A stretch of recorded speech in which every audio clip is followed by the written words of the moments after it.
Dans le travail d'enfantement, il y a un long délai.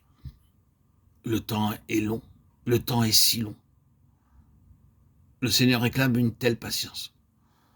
Nous regimbons contre les délais du Seigneur. Nous sommes si profondément éprouvés par les occasions favorables différées. N'est-ce pas vrai? Rien ne s'ouvre qu'une issue. Mais le point est le suivant. Sommes-nous réellement dans le travail d'enfantement au sujet de cette chose? Je suis sûr que le Seigneur utilise des délais et des ajournements en vue de nous tester quant à notre souci réel. Certaines gens ne doivent pas être beaucoup déconcertés avant d'abandonner complètement. Certaines gens peuvent seulement avoir un petit découragement, une petite épreuve de patience, et ils disent « Oh, eh bien, ça n'en vaut pas la peine », et ils abandonnent. Voici un homme, Néhémie, qui persistait durant toutes ces années dans une profonde épreuve de patience, testé par l'occasion longuement retardée de faire quelque chose. Mais il tint bon jusqu'à la fin, et le fait est qu'il fut en fin de compte très vigoureux dans sa quête en faveur des intérêts du Seigneur.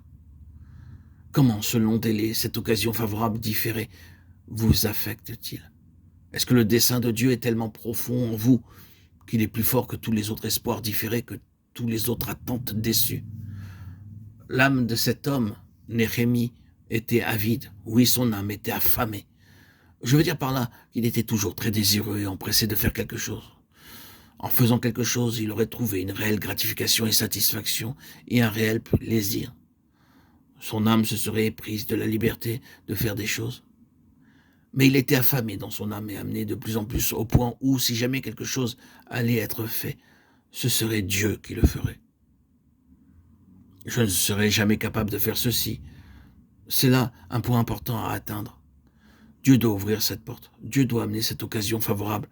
Dieu doit veiller à ce que cette chose soit faite. Je ne peux rien faire, je suis impuissant.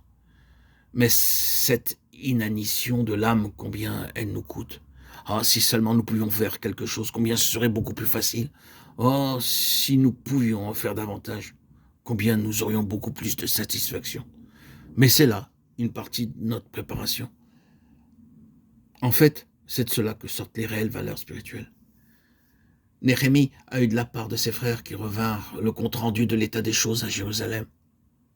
Les murailles étaient en ruine, les portes étaient consumées par le feu, et le peuple se trouvait dans une situation déplorable. Il reçut la nouvelle. Il connaissait tout au sujet du besoin, mais il était totalement incapable de faire quoi que ce soit. Seul Dieu pouvait le faire. Oui, croyez, chers amis, chers auditeurs, auditrices, que c'est là une position qui accorde une grande promesse. C'est là une position en vue de laquelle Dieu travaille. Ceux qui vont être très utilisés par le Seigneur et très féconds dans la communion avec le Seigneur parviendront à ce point, non pas une fois ni deux, mais toujours à nouveau au point où ils savent qu'ils ne peuvent rien faire. Seul le Seigneur peut le faire. Mais leur âme se trouve dans un travail d'enfantement concernant toute cette chose. Il ne s'agit pas de lever les bras vers le ciel, de se rasseoir et de dire « Oh, je n'y peux rien donc, je m'en soucie guère ». Ce n'est pas le cas de Néhémie, pas du tout. Il transforma son travail d'enfantement en prière.